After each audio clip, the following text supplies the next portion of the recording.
Have you ever wondered why can't the big guitar companies make a perfect electric guitar? And I'm talking about guitar companies like Gibson and Fender. I'm Chris at Highline Guitars. I'm going to try to answer that question as best as I possibly can. But I don't know if you've noticed, but over the years, if you've watched guitar reviews on YouTube, or when you read guitar reviews that are published in some of the remaining guitar publications that are out there, oftentimes they talk about how the guitars haven't lived up to certain expectations, or that they have certain issues that affect playability or the tone. And it makes me wonder, if these companies have been making the same guitars over and over and over for over 70 years, you would think by now they would have perfected the instrument so that every one they build would be perfect. But that hasn't happened. And I don't know that it ever will happen. So why is this? Why is it that a guitar that's been in constant production for over 70 years and theoretically should have been subject to continuous product development and tweaking in order to perfect the instrument? Why has that never happened? Why are the guitars still not perfect? Why is it that they sometimes have issues with the setup, or maybe the tone of the pickups, or how the bridge functions, or the electronics, or how the frets are leveled and dressed? There always seems to be an issue.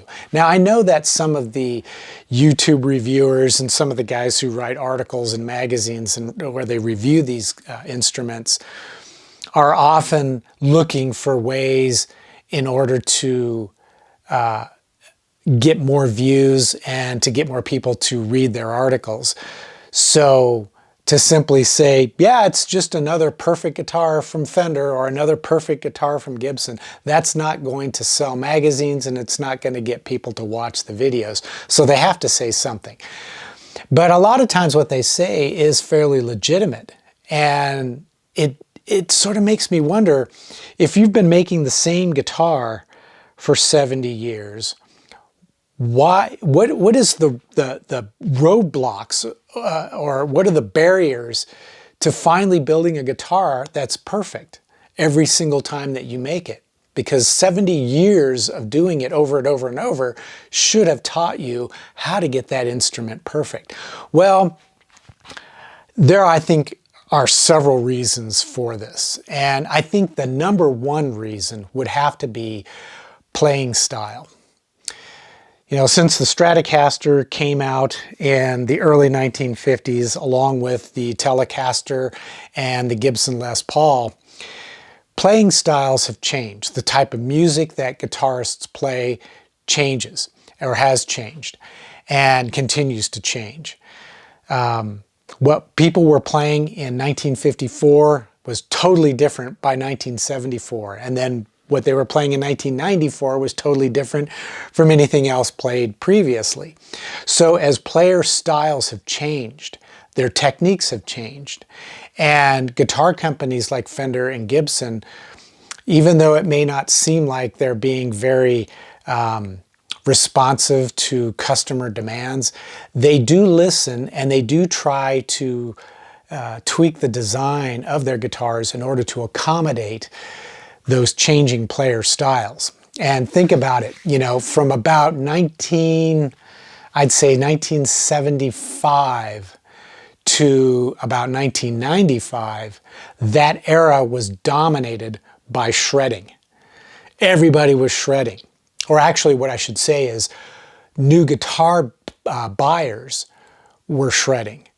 There were still a lot of guys playing classic rock and guys playing jazz and country, but the largest segment of guitar buyers were guys who wanted to shred. And that affected the way the guitars were designed. Necks became thinner, fretboards became flatter. We started to see the incorporation of locking tremolo systems like the Floyd Rose and the Kahler.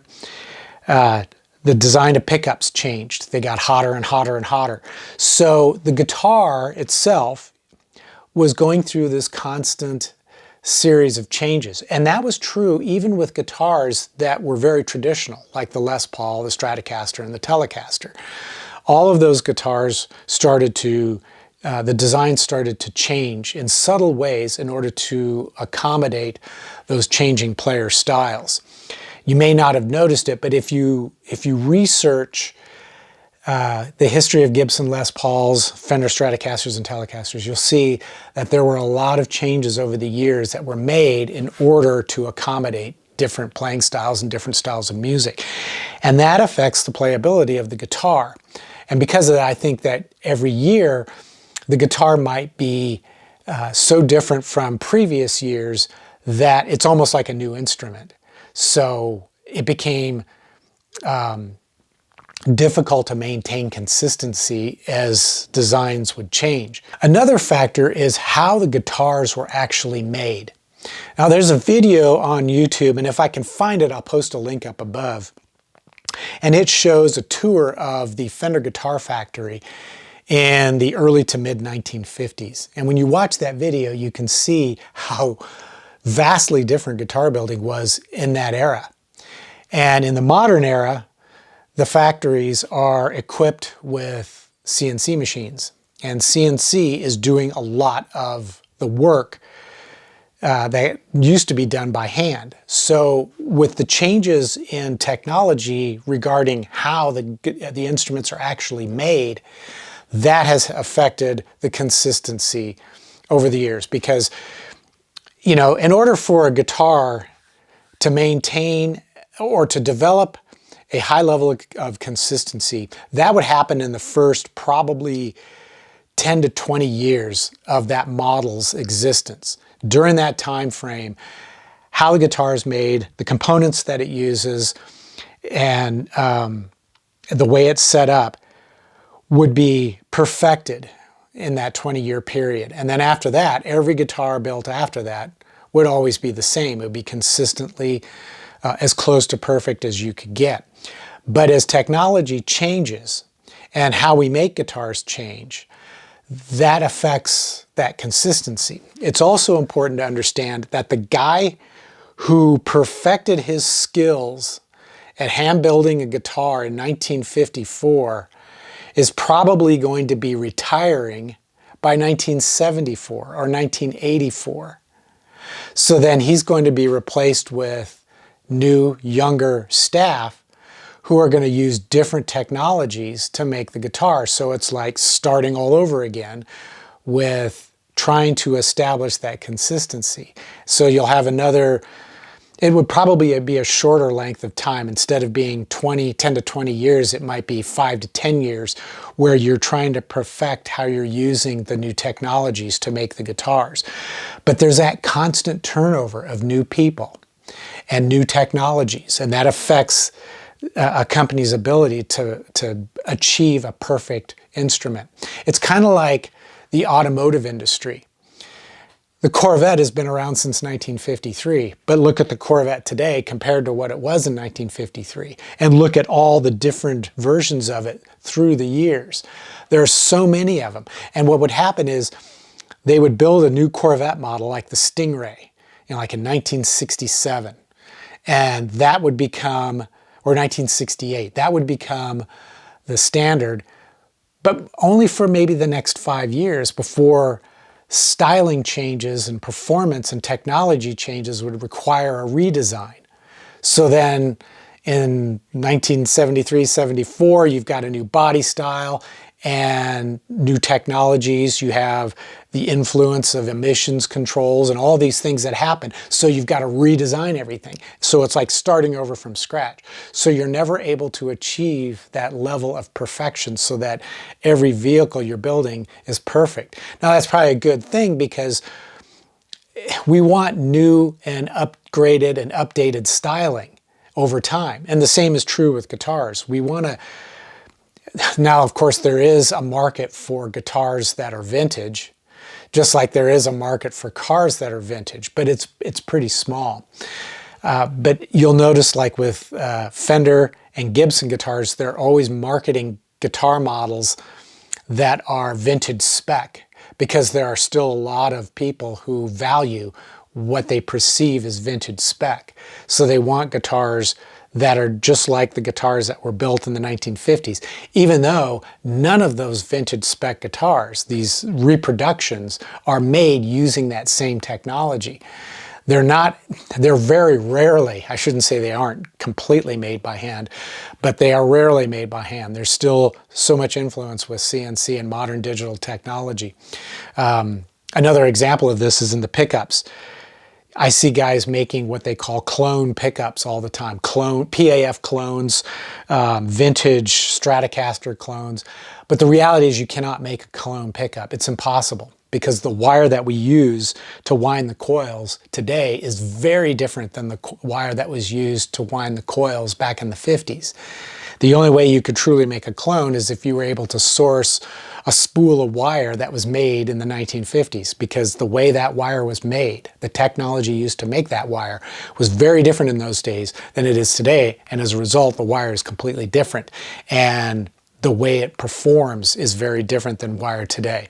Now, I do feel that the wire made today is better than what was available in the past, because the wire in the past was very inconsistent, whereas the wire today has a high degree of consistency, and that makes it possible for pickup makers to make the same tone pickup over and over and over and over without worrying about it varying too much, which back in the old days, back in the 50s, every PAF and every Strat single coil sounded different because of the way they were made and the materials that they used to make them. Hey guys, if you're enjoying this video, I would encourage you to click the thumbs up button down below. Do it right now. It's a great way to show my channel support, and it doesn't cost you anything. But if you'd like to take your support to the next level, you can visit my eGuitar Plans web store or my Highland Guitars merch store. There's links in the description below. And any purchase you make there is going to help support this channel so that I can keep making guitar building videos and sharing my knowledge and experience with you. You can also click the thanks button down below and leave a tip in the amount that you think is fair. But if you want to get the most out of my channel, I would encourage you to click the join button down below and consider becoming a member. As a member, you're going to have access to videos just like the one you're watching, but with a lot more information and detail, and best of all, no ads.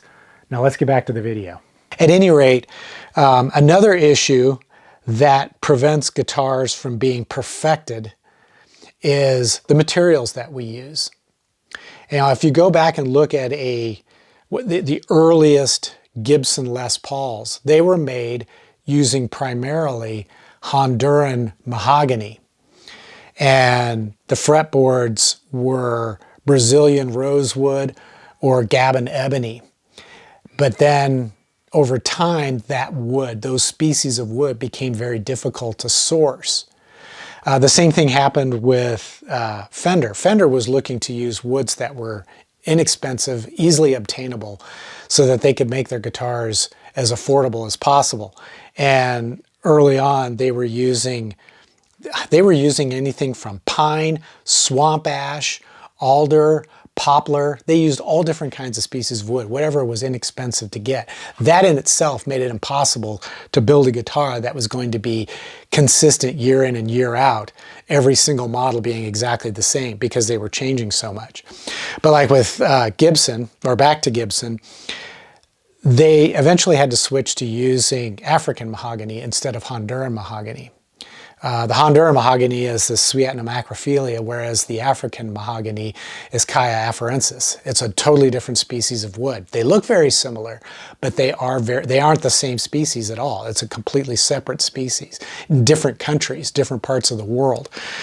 And as a result, that affects the consistency. And the same thing with the fretboards, going from the Brazilian rosewood and the Gabon ebony to East Indian rosewood or Pau Furrow or Macassar ebony or any of the other ebonies that are out there.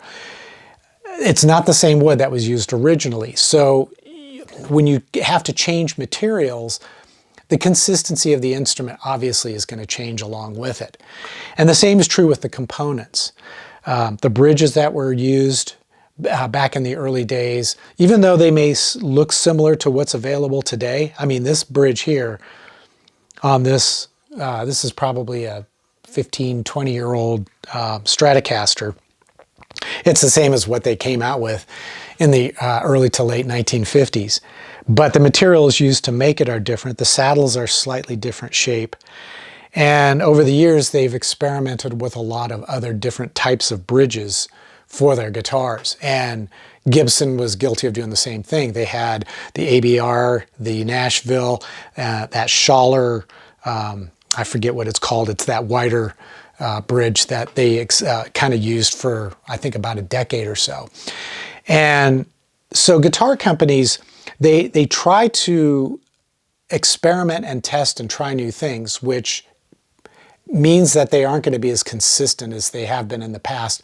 And that means that the guitars that they will always be building are never going to be consistently perfect, because you may like the tone of a 1960s Stratocaster and you may hate the tone of a 1990s Stratocaster, because they changed. It was different. They did not and they cannot maintain a certain specific level of consistency every single year. They have to change, just like the automotive industry. They have to change for the reasons of styling and advances in modern and new technology. Guitars aren't any different. So I don't think you're ever going to get to a point where a reviewer is going to hold up a Stratocaster or a Les Paul or whatever and say, this guitar is perfect. They should never change a thing, because I guarantee you next year they will change something. It's just how the industry works. Now, another reason why big guitar companies may not be able to achieve and maintain the perfect instrument that as they try to build them, is because of experimentation. And we've seen all the guitar companies do this. They'll try different designs, different component selections, and different technologies in their guitars. And this is especially true in the modern era, as we are seeing digital technology make its way into guitars, and the potential for AI to become part of guitars. A good example would be what Gibson did, 10, 15 years ago, when they released the Les Pauls that had robo-tuners on them. Those were met with a considerable amount of pushback from buyers. They simply didn't like the idea of the robo-tuner. They thought, why pay extra for a robo-tuner when I can just tune it myself? It's not that difficult. And learning to tune a guitar is one of the key skills that you need to have to be a good guitar player. But nevertheless, Gibson saw the potential of a robo-tuner and how it could actually make it easier for a musician, especially if you're touring, you're on stage and you need your guitar tuned, or you need to down tune for a specific song, that sort of thing. You could do it very quickly. So Gibson showed that they were not afraid to try this out. Well, of course, that affects the consistency of the Les Paul guitar. And all of a sudden, for a short period there, the Les Paul took kind of a hit as a result of those robo-tuners. But I think we're going to see, as time passes, there will be other methods of auto-tuning that will make their way into the guitar that will be a little easier to use. And that may become more accepted. But as you can see, whenever a guitar company decides to test out a new technology and they release it to the public, that means it's like resetting the clock, going back to the very beginning when you first started building the guitar, because the first year that new technology comes out, it's not perfect and it needs to be further developed, it needs to be perfected, and oftentimes that happens from user input, the players telling the factory what's right and what's wrong. So that idea of achieving the illusion of the perfect guitar is just that. It's an illusion. It may never happen. If it does ever happen, it's because we as a culture and society and a species of life have decided We no longer want to advance anything. We just want to keep it where it is and perfect it and never change it again. But is that the kind of world you want to live in? So I hope you've enjoyed this video. I realize it's kind of an odd topic to discuss, but it's something that people have asked me before. Why can't guitars be perfect? Why is there an issue with consistency year in and year out? Why are reviewers claiming some guitars are perfect while other guitars are not? And then that changes from the 2024 model year to the 2025 model year. Why isn't something as simple as an electric guitar, why can't it be made to be perfect every single time? And those are just some of the reasons. So I hope you've enjoyed this video. If so, give it a thumbs up. I always encourage you to stop what you're doing right now, click that thumbs up button. It doesn't cost you anything and it helps the channel so that I can keep making videos like this. And of course, if you want to show extra support, take your support to the next level, you can do all the things I mentioned earlier in the video. But at any rate, until the next episode, as always, take care, stay safe, and I hope you'll be back for more guitar building videos.